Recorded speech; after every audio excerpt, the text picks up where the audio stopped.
So I'm gonna teach you how to do a standing overhead press, single arm, braced. And when you brace, you can use a rack, or the plate holder on the rack. You can also use a bench, just put the bench upright.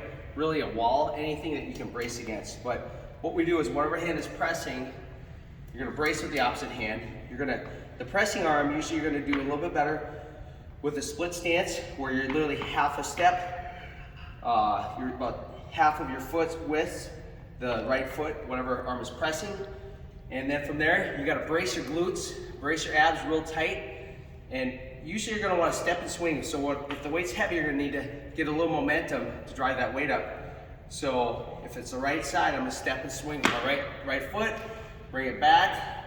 And you always start with the dumbbell down as low as possible. And you're gonna do your press up and in, down and out. When you press, you always keep your elbow underneath the load. You don't want your elbow behind the load because then you're gonna press up and forwards. The weight should go in a straight line. If you have back pain, you gotta really focus on, number one, this exercise might not be right for you, but you really gotta focus on tight glute, tight abs.